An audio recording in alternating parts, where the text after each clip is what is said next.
Perdón, mi bello tono de voz, que no es el mío normalmente. Estoy un poquito ronca por los cambios de temperatura, pero aquí estamos.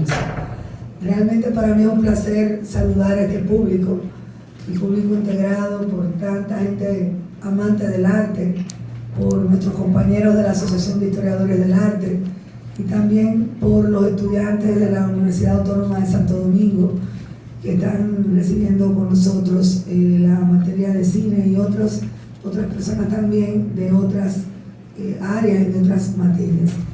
Las autoridades de este Centro Cultural Banreservas, muchísimas gracias por la invitación a la ADA, que mensualmente realizamos estos ciclos de conferencias de diferentes temáticas, y tengo el honor de presentarles a nuestra querida maestra Elena Aguilenco. Hace un rato yo la estaba presentando con los estudiantes de la facultad y les decía que Elena es profesora jubilada, pero llena de vida y de mucho trabajo de la Universidad Autónoma de Santo Domingo, pero no jubilada del área de la enseñanza, de la apreciación de las artes visuales. Es un pilar de la historia del arte en nuestro país y perteneció tanto a la Escuela de Crítica como a la Escuela de Moda de la Facultad de Arte. Resumiendo un poco su currículum, diremos que es licenciada en Historia y Teoría del Arte por el Instituto Estatal de Artes de Kiev, que es actualmente la Academia Nacional de Artes y Arquitectura de Ucrania. Posee grado de maestría en Bellas Artes y ha realizado el posgrado en Pedagogía y Psicología de Estudios Superiores. Desde el año 1986 está residiendo en la República Dominicana y a partir del 1987 se ha dedicado a la carrera docente, impartiendo diferentes asignaturas relacionadas con la historia del arte en las principales universidades del país. En este caso, la Universidad Autónoma de Santo Domingo, la Universidad PEC, el Instituto Tecnológico Santo Domingo, INTEC, la Universidad Católica Santo Domingo, entre otras. Ha sido reconocida en varias ocasiones como profesora meritoria y también como profesora del año. Entre los años 1987 y el 2023 ha impartido numerosos diplomados, cursos, talleres nacionales e internacionales. Ha participado también en diferentes ponencias y simposios internacionales de arte organizados por la Universidad Autónoma de Santo Domingo y en los ciclos de conferencias organizadas por el Centro de Cultura Española, Miradas Contemporáneas, Prado en el Centro, y también Miradas Contemporáneas, Arte Dominicano en el Centro. Ha ofrecido varias conferencias magistrales en el Centro de Cultura Española, en el Centro Cultural Perelló, en el Museo de Arte Moderno. Es autora de varios libros y artículos especializados en la prensa nacional. Un libro que yo tengo de cabecera, el libro de Historia del Arte de nuestra querida Elena, y también un libro dedicado a la historia de la moda. Desde el 2022 colabora regularmente con el periódico Acento, publicando una serie de artículos muy interesantes bajo el título de Historias tras la Historia, que les invitamos a que lean. Es miembro fundadora de la Asociación Dominicana de Historiadores del Arte, ADA, y formó parte de su primera junta directiva, que se extendió desde el año 2020 al 2023. Actualmente dirige el programa de educación continua de la asociación y es coordinadora docente de los diplomados y cursos especializados ofertados por la ADA.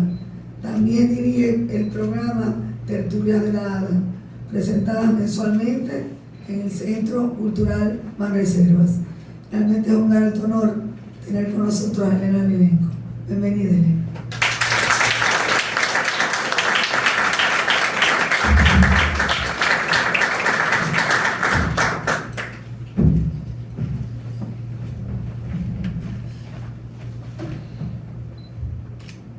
Buenas noches. En primer lugar, quiero agradecerles a todos por venir, a pesar de la lluvia y los tapones, pero eso ya hay que convivir con eso, no hay de otra, con los tapones, tengo el placer de anunciarles que nuestra Asociación de Historiadores de Arte Dominicano, ADA, volvió con el ciclo de tertulias. El año pasado ofrecimos 10 tertulias en el transcurso del año y hoy iniciamos con la primera que me tocó a mí. Hasta noviembre vamos a dar tertulias a final de cada mes. Viendo el programa anual, la mayoría de esas tertulias va a ser sobre los artistas dominicanos. De hecho, la que va a tocar en marzo es a cargo de María de las Nieves y va a ser sobre Georrippy. Y ahí vamos a escuchar sobre Vicente Pimentel, sobre Tony Capellán. Bueno, no me voy a adelantar, pero es realmente el ciclo que viene muy interesante. Entonces hoy iniciamos con este tema que yo en principio no me gusta poner etiquetas y diferenciar el arte creado por los hombres o las mujeres. Me parece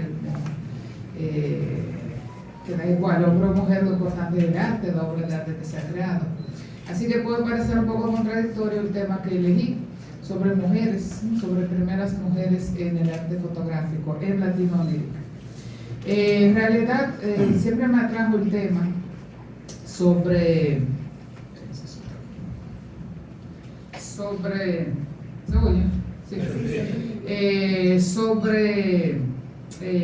el arte, mujeres en el arte en general y en este caso específicamente en la fotografía, sobre todo en los inicios de la lucha por la igualdad de género que coincide con el inicio del mismo arte fotográfico, que estamos hablando de finales del siglo XIX, principios del XX. Las autoras que elegimos hoy, con 5, no las elegimos solo por el hecho de ser mujeres, sino también por la belleza, la originalidad y la creatividad de sus obras.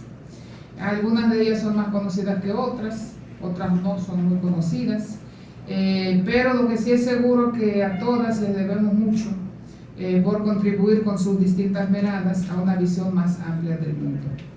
La influencia en sus contemporáneos y en generaciones posteriores es indiscutible. Vamos a comenzar en el orden cronológico con aquellas que nacieron a finales del siglo XIX y después pasaremos a lo que ya son del siglo XX. Pioneras, como dice el título, y rara avis en el mundo masculino y más todavía en Latinoamérica.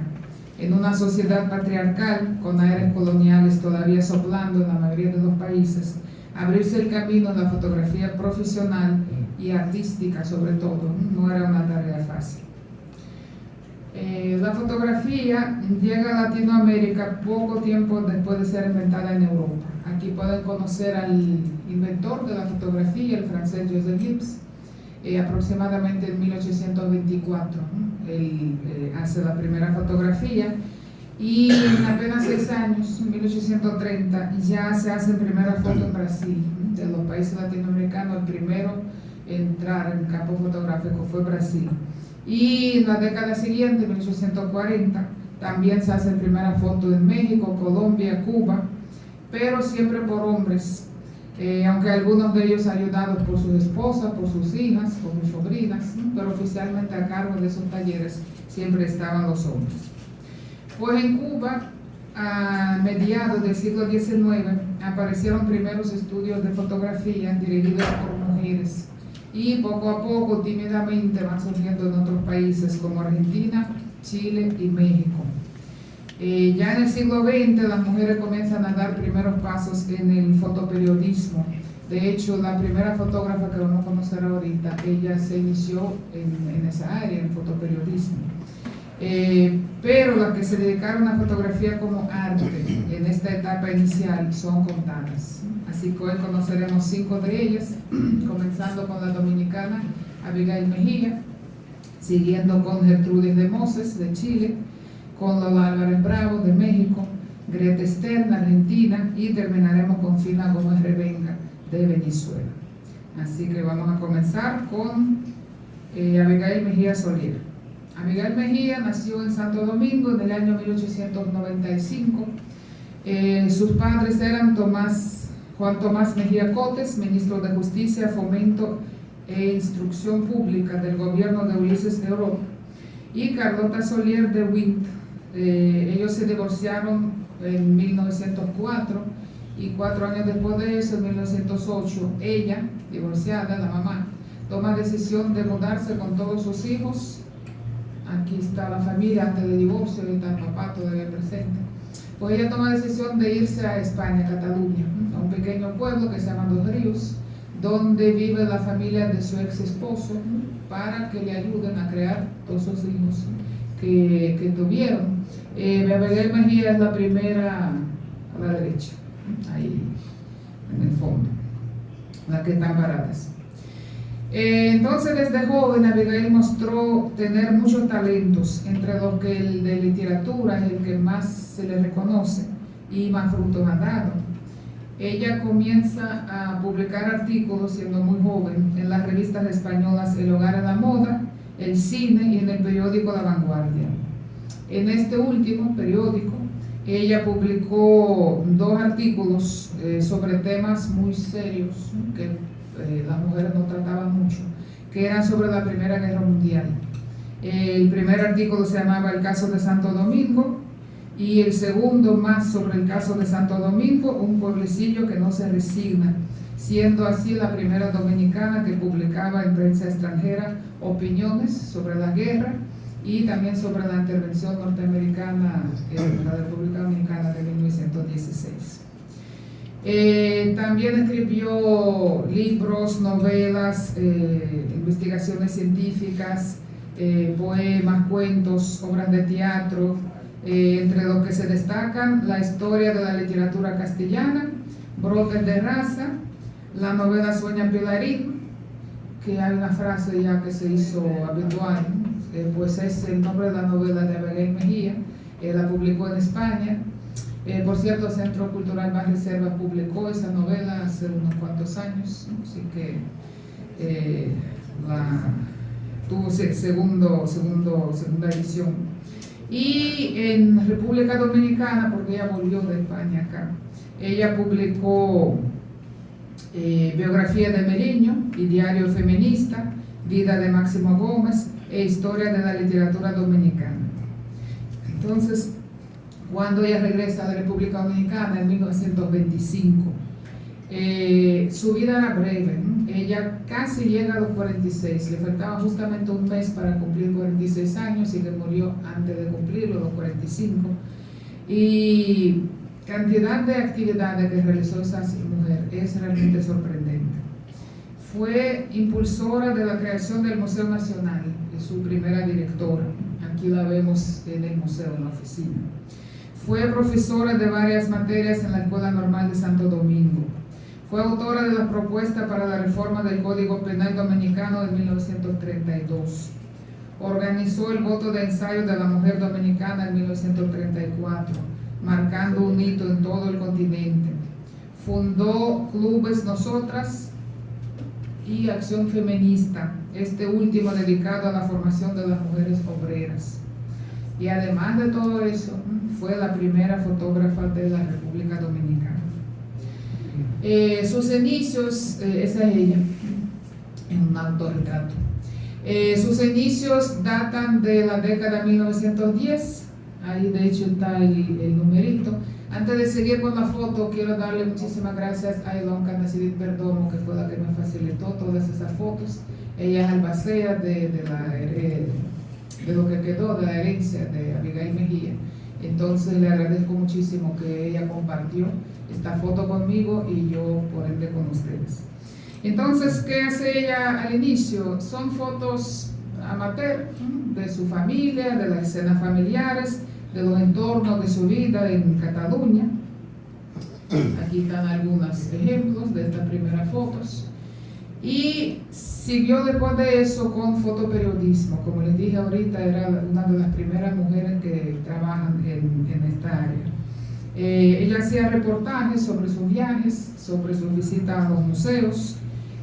Su visión de esos reportajes estaba influenciada por lo que ella llamaba filosofía de pequeñas cosas. Era una persona muy observadora, siempre tenía una libreta en sus viajes donde anotaba cada una de sus impresiones.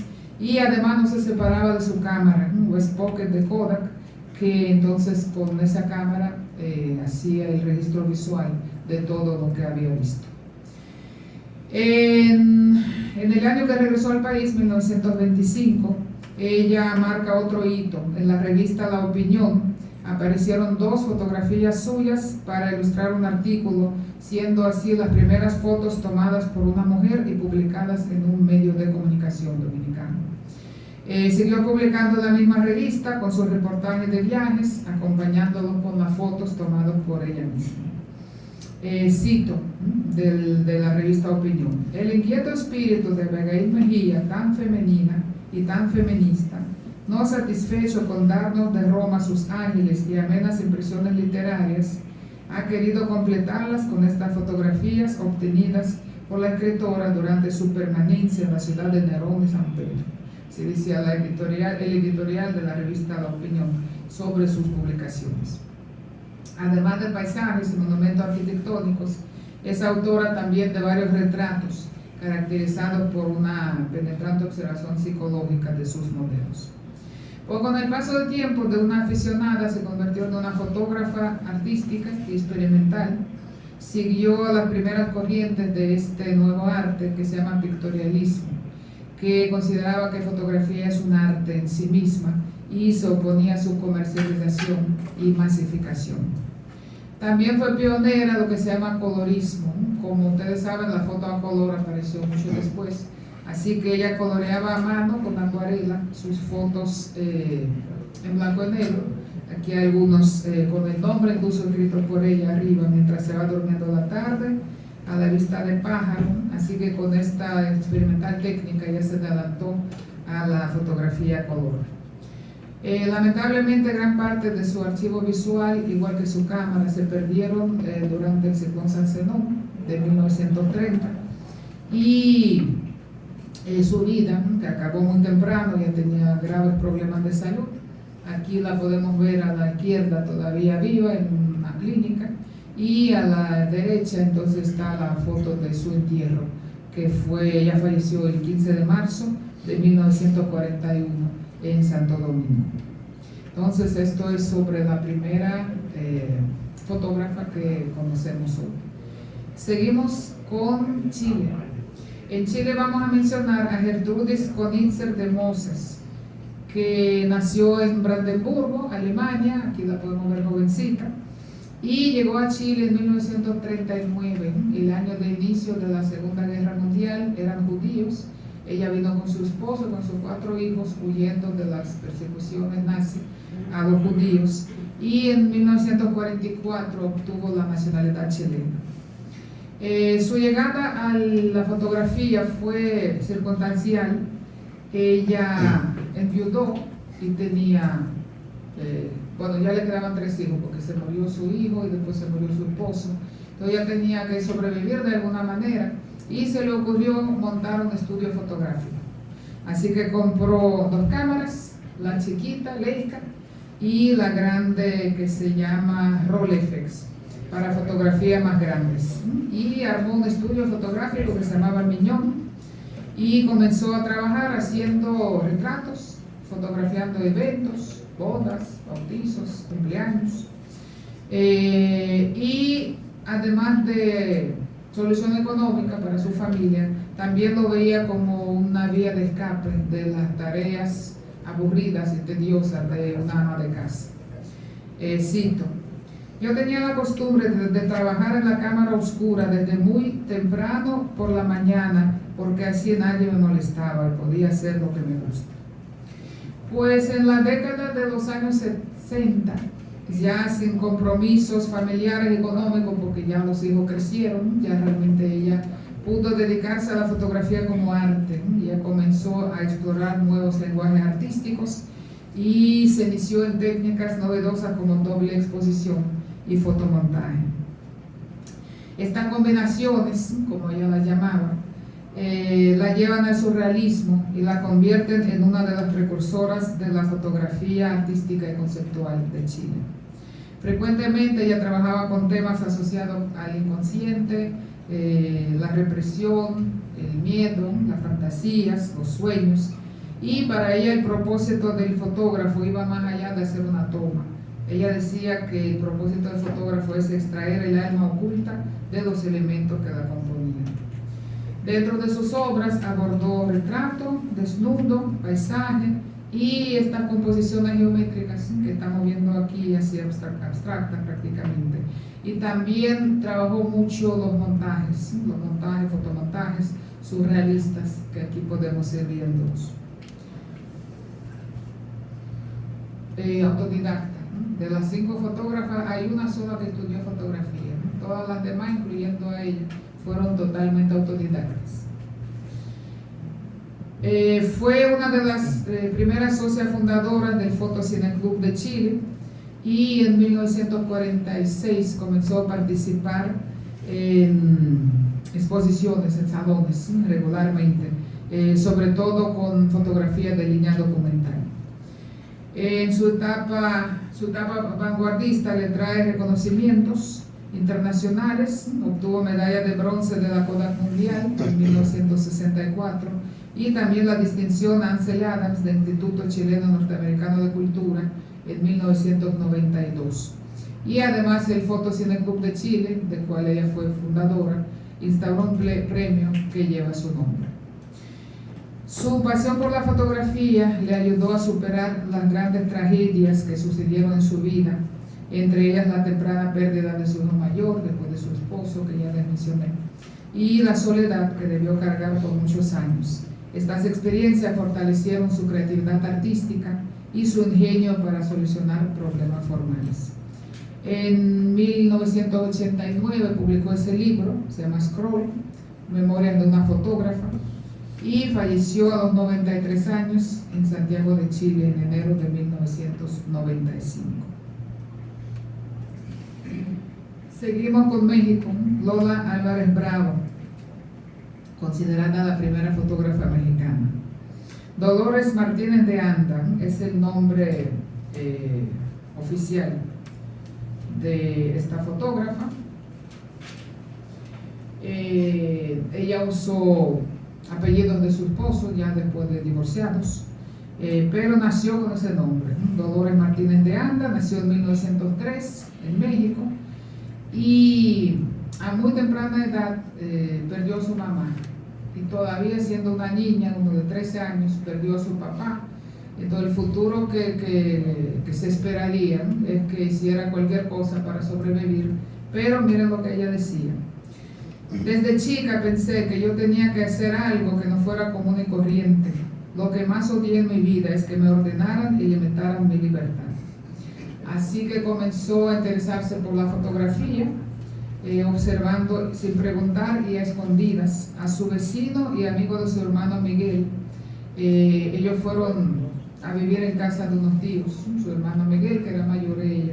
Entonces ahí ella comenzó a espiar a este joven fotógrafo que resultó ser su futuro esposo, Manuel Álvarez Bravo, excelente fotógrafo mexicano.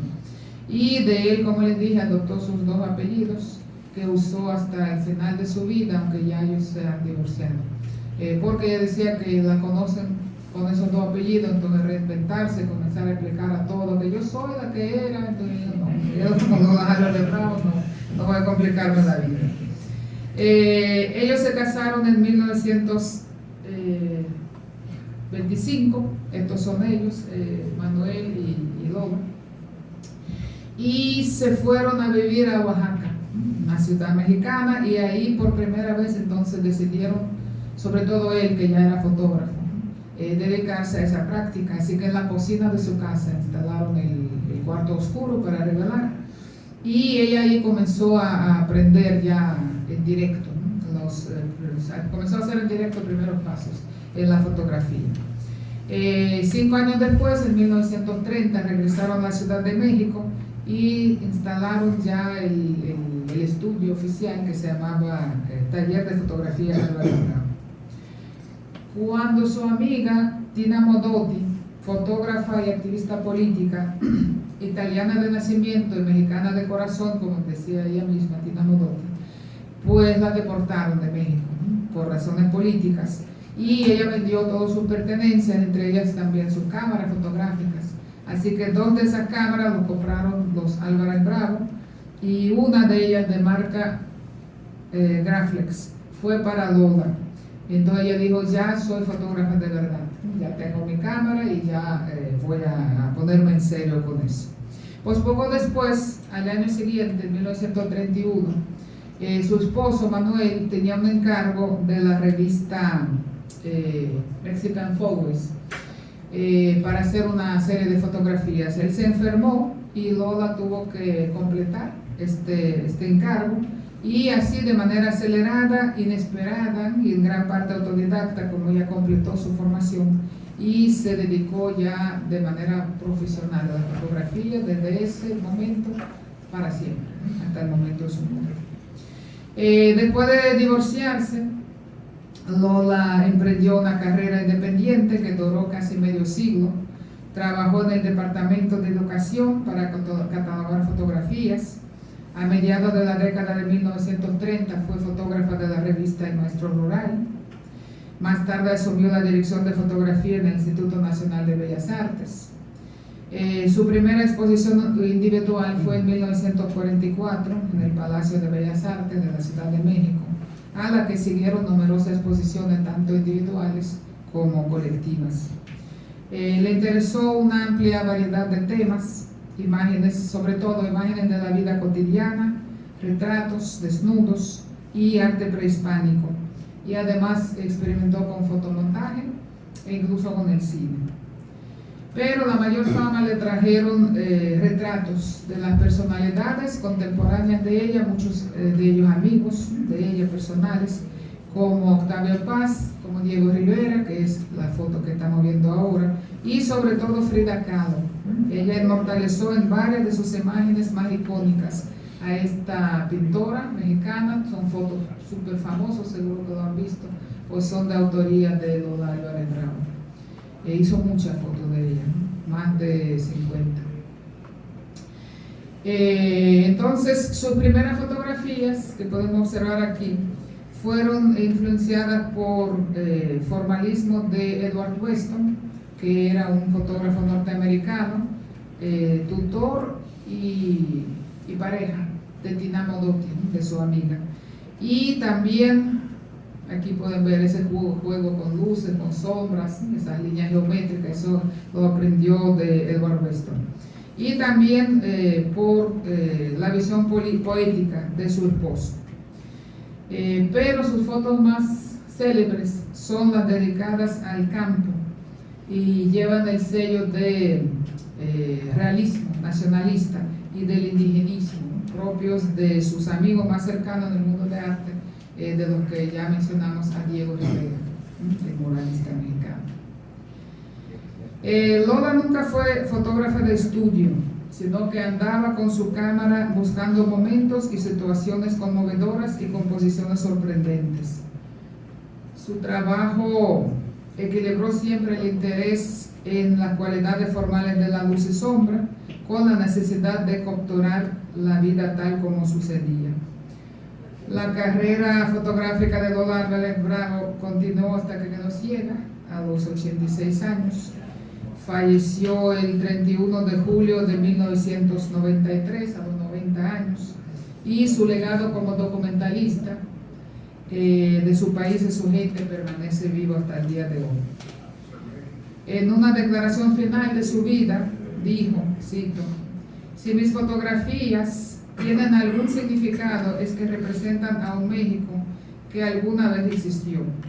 No tengo mayores pretensiones artísticas, pero si algo resulta útil de mi fotografía, será el sentido de ser una crónica de mi país, de mi tiempo, de mi gente, de cómo ha ido cambiando México. En mis fotos hay cosas de México que ya no se ven más. Si tuve la suerte de encontrar y plasmar estas imágenes, pueden servir más adelante como un testimonio de cómo ha ido pasando y transformándose la vida. Imágenes que me llegaron muy hondo como electricidad y me hicieron apretar la cámara".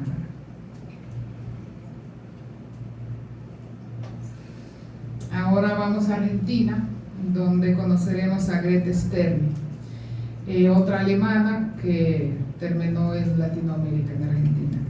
Es la única que estudió fotografía. Entonces ella nació en la ciudad de Wuppertal, en Alemania, en 1904, y entre 1923 y 1925, 2 años, Estudió artes gráficas y fotografía y junto con una amiga instaló el primer estudio profesional en Berlín. Esta es de hecho foto hecha por su amiga y socia de ella en estas más o menos fechas.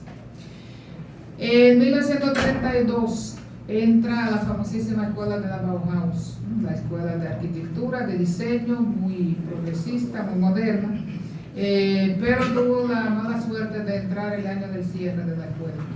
Así que solamente cursó 2 semestres y ahí llega a ganar el partido de Hitler y cierran la escuela, le hacen la vida imposible tanto a sus profesores como a sus alumnos y la mayoría está obligada a emigrar del país, de Alemania. Pues en esa escuela ella conoció a quien va a ser su esposo, argentino, Horacio Coppola. Entonces, cuando cerraron la escuela, ellos se fueron primero a Inglaterra, pero al ver que en Europa no era el lugar adecuado, como quiera, la guerra venía, pues en 1937 se fueron a Argentina. Aquí la tenemos. Su hija Silvia recordaba a su madre así: fue una mujer muy poco convencional, fumaba en público, acuérdense que son años 30, 40, no 2024. Fumaba en público, usaba pantalones, vestía con aire bohemio, le gustaba oír y bailar jazz y transpiraba ideas feministas. Su casa en Buenos Aires, igual que su casa cuando vivían en Londres, se convirtió en un punto de encuentro de intelectuales, artistas, muchos de los cuales ella ha retratado.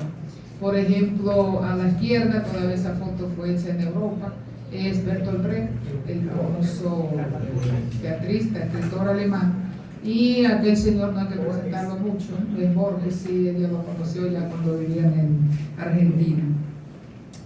Entre 1948 y 1952, este es un autorretrato de ella, hecho en técnica de fotocollage, de finales de los años 40. Pues aquí está su trabajo que más fama le trajo, aunque después, mucho después de ella terminar. Ella creó una serie de fotomontajes que se llama Sueños, que realizó para ilustrar la columna El psicoanálisis le ayudará, de la revista femenina Idilio. Combinando humor y surrealismo, usted logró transmitir potentes mensajes que denunciaban la situación femenina de la sociedad de la época. Son totalmente surrealistas, de carácter onírico, ilustran sueños, fantasías, miedos de las mujeres. ¿Cómo lo hacía? Primero hacía a mano un boceto, dibujando con los lápices, y luego hacía muchas tomas y muchos collages sucesivos de confección totalmente artesanal, y como modelos usó a su hija Silvia, esa no es la hija, y a su empleada Etelvina. La hija anda por aquí y en la siguiente creo que también. Entonces, en total se publicaron cerca de 150 fotomontajes, de los cuales sobrevivieron apenas 46. Ella misma llegó a darse cuenta demasiado tarde del valor de esas piezas, y cuando fue a la editorial para pedir que le entreguen los negativos, resulta que lo botaron ya a la basura y logró recuperar nada más los últimos, que eran 46. O sea, el típico caso de las obras que surgen por interés comercial para ya ganarse la vida, y con el tiempo paradójicamente son lo que más se conoce y perdura de su creador. En su tiempo fueron totalmente ignorados, en gran parte por poco prestigio intelectual de ese tipo de revistas. O sea, lo vieron como simplemente déjame ganar un dinero, y ya mucho después entendieron la importancia de esto, que era artesanal, a mano, una señora que no tenía mucho medio a su alcance. Bueno, pues saliendo de ese trabajo que le tomó 4 años de su vida, ella en 1956 organizó y dirigió el taller de fotografía en el Museo Nacional de Bellas Artes en Buenos Aires, un cargo que ocupó mucho tiempo, hasta 1970, o sea, casi 20 años, cuando duró en ese cargo. En 1958 se nacionalizó Argentina, y al año siguiente fue profesora de fotografía en la Escuela de Humanidades de la Universidad Nacional del Nordeste, y paralelamente documentaba con fotos temas regionales y también las ruinas jesuitas de las misiones. Recorrió prácticamente todo el país, Argentina, todas las provincias, realizó varias series fotográficas involucrándose sobre todo con la población indígena y dedicándose a los problemas sociales de la comunidad originaria de esta zona.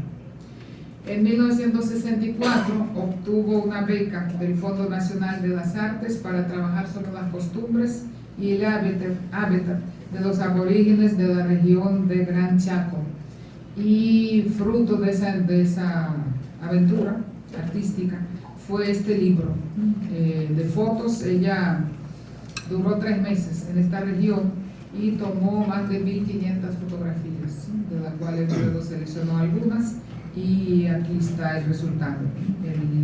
Realmente se considera un trabajo más importante y reconocido, ese libro, Aborígenes del Gran Chaco Argentino. En la década de los años 70 realizó numerosos viajes por diferentes países donde retrató a artistas plásticos, escritores, o sea, con el tema que ella se inició en Inglaterra, todavía joven, después en Argentina, pues ella siguió con eso, creando una galería de retratos de las personalidades destacadas, no solo de Argentina, sino de los países que visitaron. También participó en muchas exposiciones, tanto individuales como colectivas. Le organizaron una exposición en su país de origen, Alemania, reconociéndolo, y también en los Estados Unidos.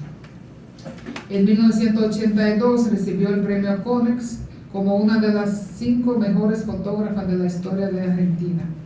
Ella es la segunda de derecha hacia izquierda, la que tiene pantalón negro, esa es ella.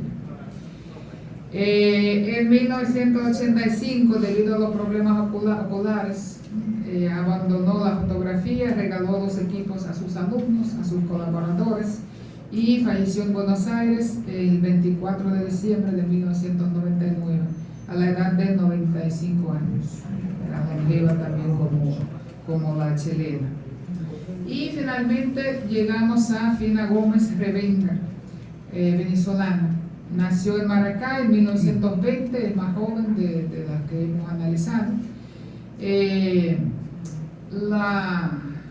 su infancia, las palabras con las que la tachaban su mamá, su papá, sus abuelos, eran inquieta, curiosa y testaruda.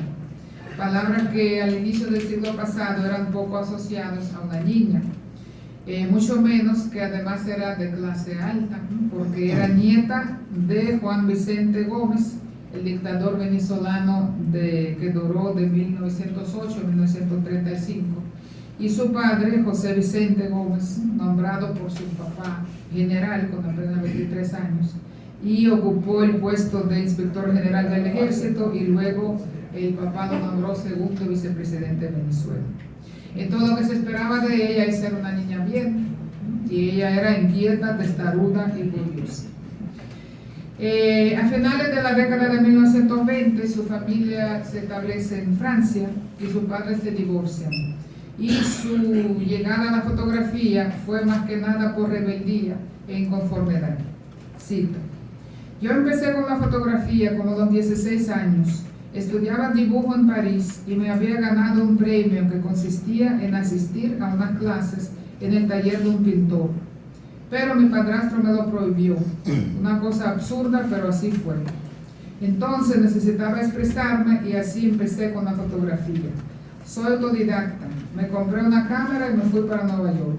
Yo misma revelaba con un librito y preguntando. En la tienda había un señor y yo me la pasaba ahí preguntándole.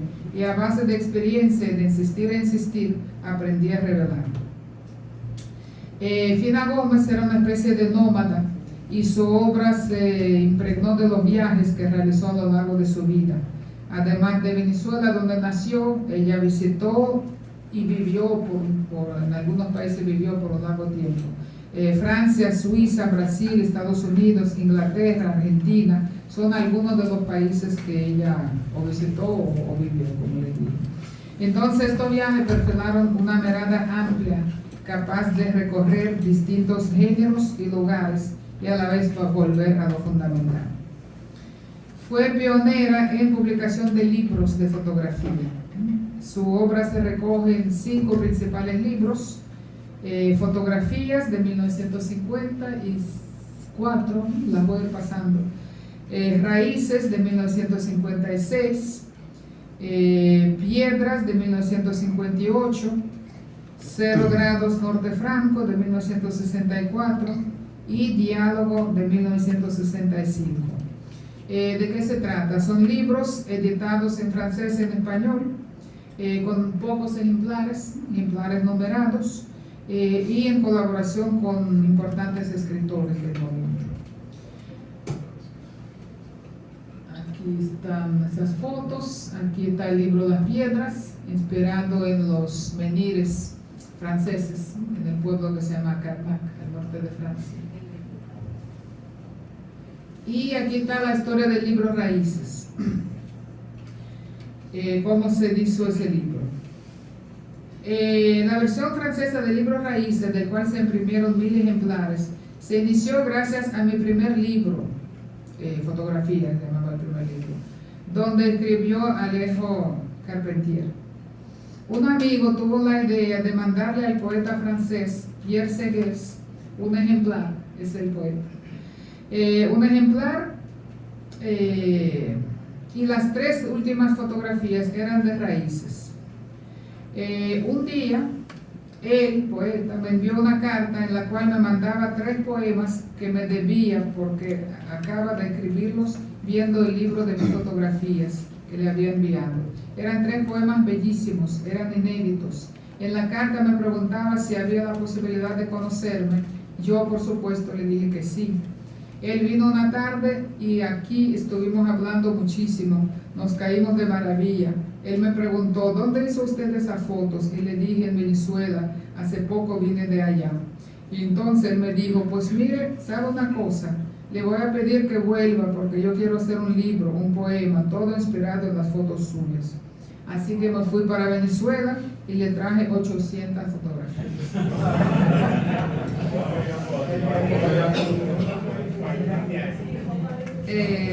Observación y contemplación como punto de partida marcan este itinerario fotográfico.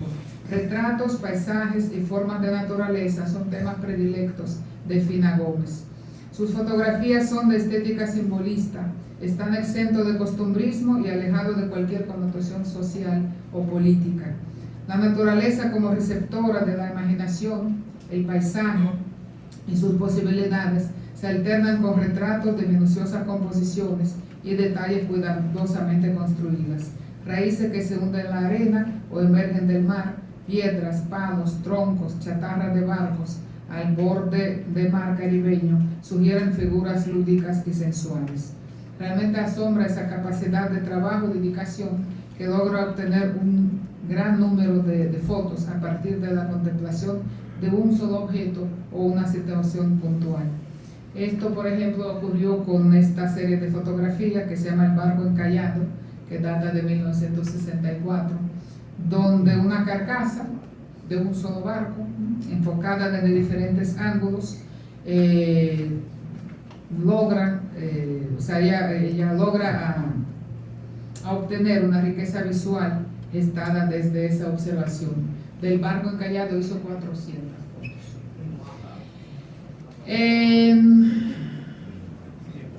Eso todo son fotos de la carcasa. En 1942 obtiene el primer premio del Salón de Fotografía del Ateneo de Caracas y en 1992 es reconocida con el Premio Nacional de Fotografía en su 3ª edición, siendo la primera y única mujer venezolana en ganar ese galardón. También fue una mecenas, creó fundación que lleva su nombre, Fina Gómez, a través de la cual se impulsaron muchos proyectos culturales, educativos, se otorgaron becas a varios artistas venezolanos y falleció en España, en Valle de Arán, en diciembre de 1997, a la edad de 77 años. En conclusión, podemos decir que fue un largo camino que tuvieron que recorrer las fotógrafas para lograr ser reconocidas en este ámbito, pero el resultado que lograron es reconfortante. Hoy la fotografía es un arte y las mujeres son parte íntegra e importante de él. La lista de fotógrafas es extensa y demuestra que las mujeres, enfrentándose a las circunstancias y limitaciones que les han querido imponer, a lo largo de los tiempos han sido capaces de dejar su huella. Muchas gracias.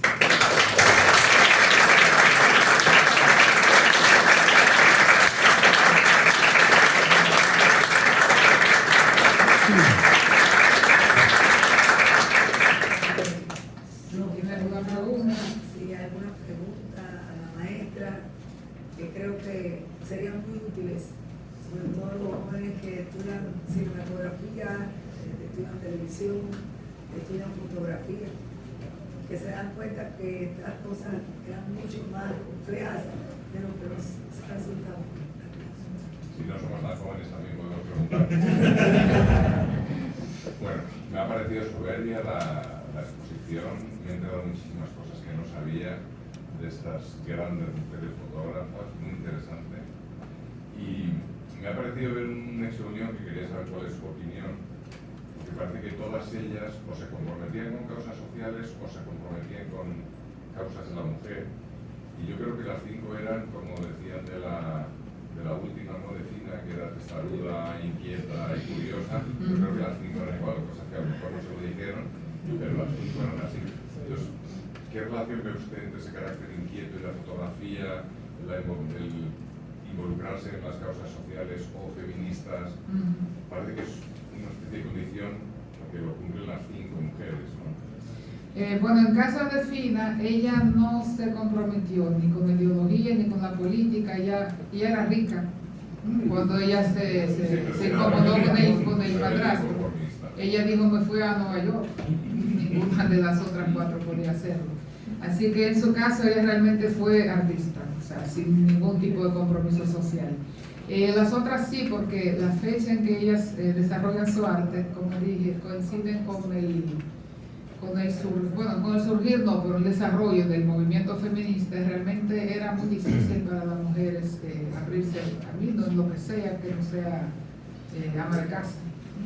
Entonces, al tener que enfrentar eso diariamente, me imagino que esto las impulsó a las otras causas sociales. El caso de Lola Álvarez Bravo, por ejemplo, ella estaba muy unida a Diego Rivera, que el moralismo mexicano era muy comprometido con la ideología. Diego Rivera menos que Siqueiro, que Orozco, pero ella las conoció a todos y ellos realmente la impulsaron también hacia ese movimiento.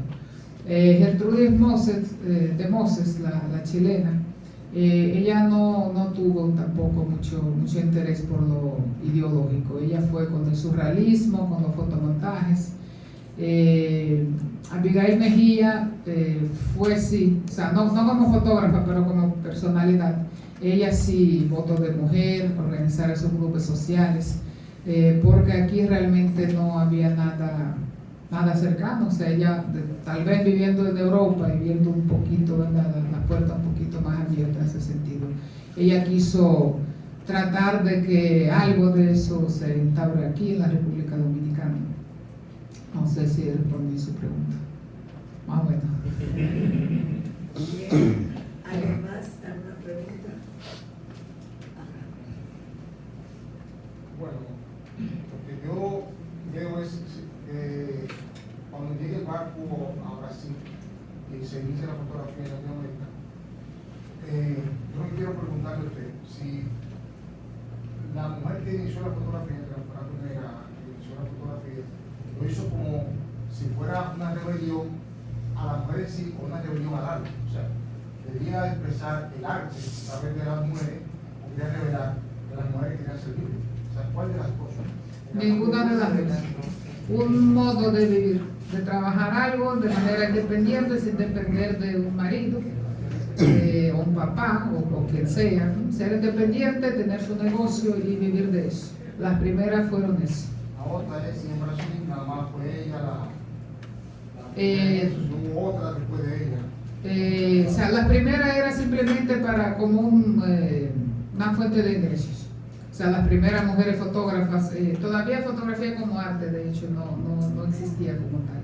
O sea, era algo muy nuevo, lo veían como una cosa curiosa, llamaba mucho atención, se puso muy de moda, todo el mundo quería tener su foto, porque retrato pintado, ¿no? Eso era algo de mucho tiempo, entonces cuando aparece algo nuevo, todo el mundo lo quiere. Entonces retrato pintado hay muchísimos, ¿no? Fotografía algo nuevo, fotografía es barata, fotografía es mucho más rápido, ¿no? Tú no tienes que estar posando 3 meses. Puedes imprimir varias. Si te saliste feo en un retrato, te perdiste la inversión. La foto tú la repites las veces que tú quieras. Entonces todo eso hizo que la fotografía se popularizó muchísimo, que es a lo que se oponía Abigail Mejía, ¿no? A esa masificación de la fotografía, y decía un arte, no una cosa estampada para imprimir 10.000 imágenes iguales. Pero al inicio eso era medio de vivir, fuente de ingreso. ¿Alguien más? ¿Alguna otra pregunta, comentario por allá? Sí, ¿cómo observa usted la fotografía hoy día? Y si tiene una trascendencia la participación de la mujer hoy día. Muchísima, ¿no? Fotografía hoy día es un arte, hay muchísimas mujeres fotógrafas excelentes, artistas, y trascendencia de fotografía no se ha perdido para nada, o sea, es una forma de arte que existe, persiste y no creo que desaparezca. Y aquí en la República Dominicana, pues ellos saben que existe el Centro de la Imagen, Sí. por Maya Johnson, toda una playa de fotógrafos que pueden entrar a lograr porque son conocidas, que desarrollan ese arte, que es el arte de la fotografía. ¿Alguien más? ¿Alguna pregunta? Por allá. Buenas.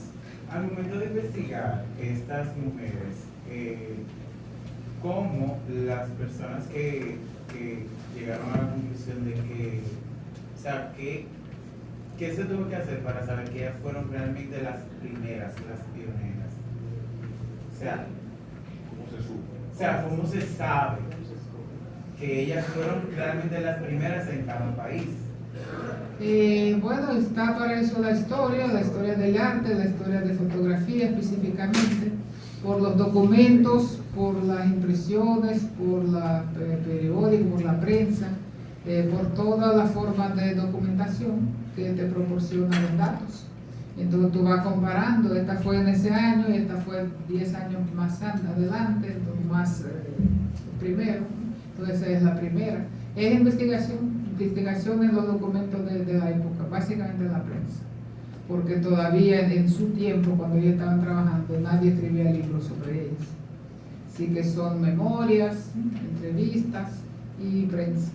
Un trabajo exhaustivo. Mm. Eso es la historia del arte, una ciencia, que tiene mucho de interpretación, pero tiene una base científica innegable. Por allá. Sí, la pregunta mía sería que dentro de ella como pionera de la fotografía en Latinoamérica, ¿hay evidencia dentro de la historia de alguna técnica que ellas hayan sido también pioneras en la fotografía, que haya persistido o perdurado hasta este tiempo? O sea, ¿hay alguna evidencia en la historia de que ella como pionera de la fotografía femenina haya también desarrollado alguna técnica fotográfica que haya persistido en el tiempo? Bueno, Abigail Mejía coloreaba sus fotos. Ella fue al inicio del siglo XX, o sea, eso realmente era novedoso. No fue a ella que se le ocurrió, o sea, eso se hacía. Pero aquí en el país fue la primera. Y hasta que se inventó la foto a color, esa técnica se usaba. Vimos que muchas de ellas usaron fotomontaje, fotocollage. No lo inventaron, fotocollage se inventó en Europa, entre Rusia y Alemania, entre los movimientos que son constructivismo en Rusia, el dadaísmo en Alemania. Pero en su país, ellos fueron las primeras en usarlo. Y en algunos casos sin saber de que eso existía en Rusia y en Alemania, porque en aquel tiempo no había la facilidad que tenemos ahora. Entonces, se le ocurrió a lo mejor a una de ellas hacerlo, pero no era realmente la inventora del fotocollage. Pero sí usaron técnicas modernas y las difundieron en cada uno de sus países. Ay, quería una marca. De todas las que usted presentó, maestra, ¿cuál revolucionó más la fotografía femenina? O sea, cual yo creo que fue la que más sobresalió de todas. Voy a decir, y que aportó a la sociedad en cuanto a la fotografía. Todas las actividades. Es difícil en el arte así comparar quién es mejor, quién es más, quién es menos, es realmente difícil. Cada una de ellas realmente hizo un aporte. Por ejemplo, la argentina Greta Stern, que es la única que estudió fotografía. Ella con esos fotomontajes hizo un aporte grandísimo a la fotografía surrealista. Lola Álvarez Bravo con el indigenismo, con esa foto, como ella decía, de México que ya no existe. Es un aporte grandísimo porque a través de esa foto tú conoces prácticamente la historia de México, de las costumbres, de vestuario, de folclore, de todo eso. Pero yo no puedo decir esta, porque realmente cada una de ellas, un momentito que hay una mano. ¿A partir de qué tiempo se da a conocer el trabajo de esas mujeres? O sea, porque ellas empezaron todas de manera autodidacta, pero su trabajo no se dio a conocer de una vez. ¿A partir de qué tiempo salen a relucir esos trabajos de ellas? Bueno, de Abigail Mejía es relativamente pronto, o sea, desde que ella se dedicó a fotoperiodismo ya ahí se publicaban sus fotos en la prensa, tanto en España como aquí en Dominicana. Así que ella, el caso de ella fue rápido. Pero más o menos le tomaba, no sé, o sea, así en promedio, unos cuantos años, 5, 7 años, abrirse el camino y ya a partir de ahí ser reconocida, porque fueron reconocidas todas ellas. Yo mencioné cantidad de premios, reconocimientos que han recibido cada una de ellas. O sea, no fue gente olvidada que ahora la estamos rescatando. O sea, en su tiempo realmente todas ellas recibieron su reconocimiento. Hubo una de ellas que se destacó en el cine latinoamericano. Lola Álvarez Bravo hizo participación en algunas obras cinematográficas, pero así al cine, dedicada a full, no, en fotografía. Sí, tras conocer la historia de la fotografía y su pasado, tanto en cuanto a la integración de las mujeres en dicha arte, mi pregunta surge sobre más su opinión personal en cuanto a qué usted considera que le depara el futuro al mundo de la fotografía y específicamente también tanto a nivel general como a la participación femenina en dicha arte. Ya, yo creo que ya lo respondí. El futuro, como decía el anuncio de Orange, el futuro es brillante. Fotografía no va a desaparecer, fotografía es un arte, ya nadie duda, porque antes decían, no, que no es un arte, que cualquiera tira una foto. Cualquiera tira cualquier foto, pero no todas esas fotos son obras de arte. Así que fotografía yo creo que ya se posicionó de manera definitiva como una de las formas de artes visuales, de artes espaciales, y las mujeres ya se abrieron el camino y yo creo que no se va a echar para atrás eso.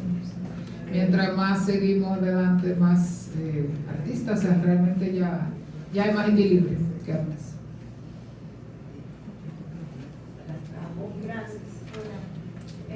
Bueno, ampliando un poquito lo de ella, es tan conocida la fotografía que actualmente hasta el que no es fotógrafo respeta antes de hacer una foto, procesa, hace una breve investigación de la temática que va a ser, o sea, se toma tan en serio que hacen esto, ¿me entiendes? Bueno, mi nombre es Euclida Santana, yo soy profesora de cine y fotografía y quiero aprovechar la oportunidad para agradecerle a usted, maestra Lizy Neiko.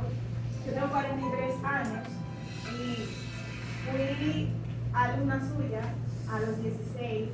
Yo era de las que me quedaba así viendo, así, estar escuchándola a usted en historia del arte, y gracias a usted yo siempre he querido estudiar historia del arte, lo he venido haciendo, aunque no he podido hacer la maestría, la hice en artes visuales. Quiero hacer la obra en crítica de cine porque estoy en el ámbito del cine, soy fotofija, y quiero agradecerle que con toda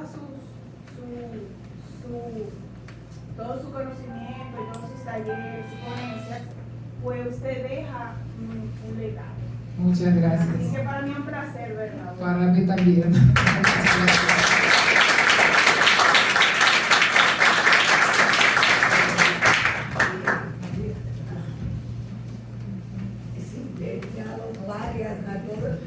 Bueno, hay otra pregunta. Anderson. Maestra, te corroboro.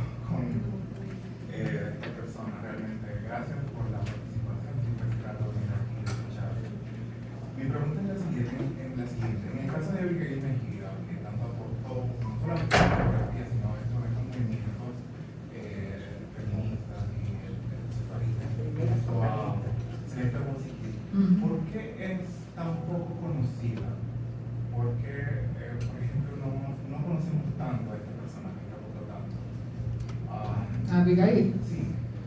Por ejemplo, en las escuelas se conoce poco de este personaje. ¿Por qué? Bueno. No se tanto.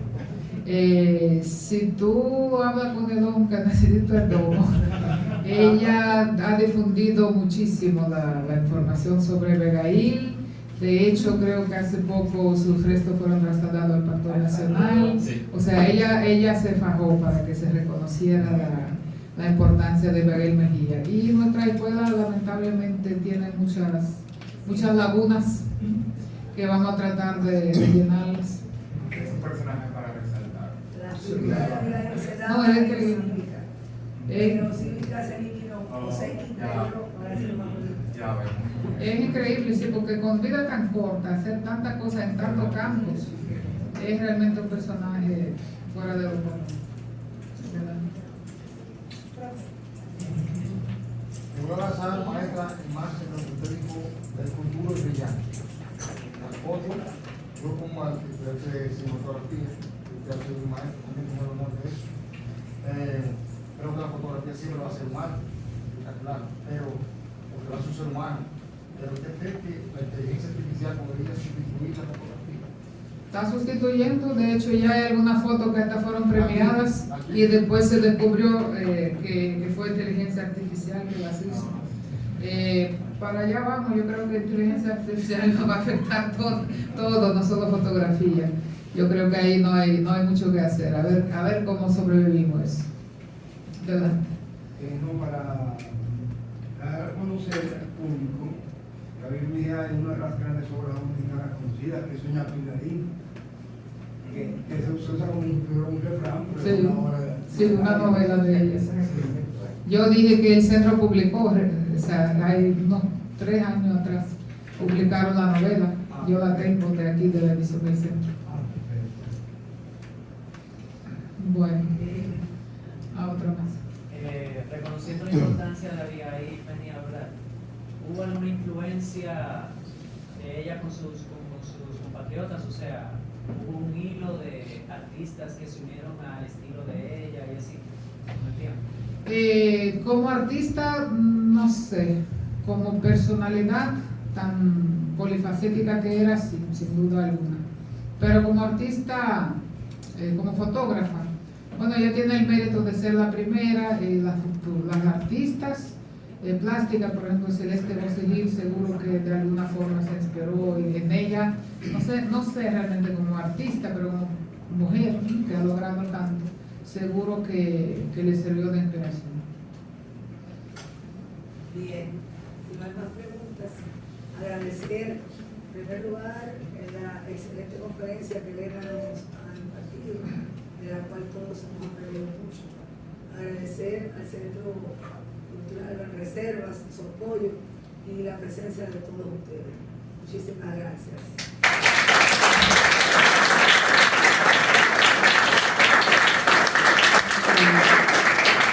Nos esperamos dentro de un mes con la tertulia de María de las Nieves y ahora el Centro Cultural tiene un brindis en el patio, así que todos están Si se puede invitados. tirar una foto ahí última con la ponente, queda pillado.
Tírame una con María.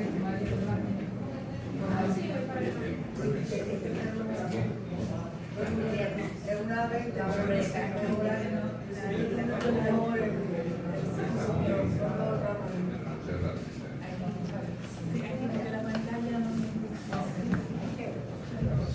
7, donde va a salir el publicado en eventos SDI y todo eso. Bueno, yo te tengo una cosa, te puedo mandar. Bueno, exacto. Pero me dijo que era Es el Museo de la Resistencia el próximo jueves. Es el jueves 7, el viernes se le va. Jueves 7. A las 7, jueves 7 a las 7.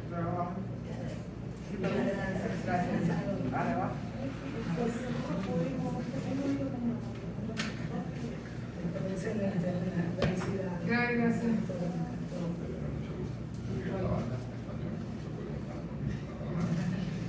Tengo un proyecto fotográfico que tengo mucho interés en que conozcan.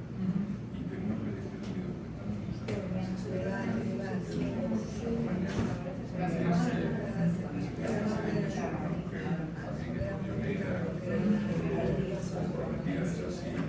inquieta, rebelde de España. Bueno, ella era de origen italiano, pero vivió en España.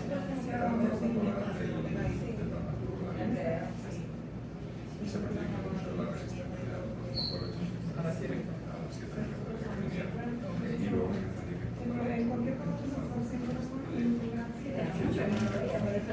Gracias por estar.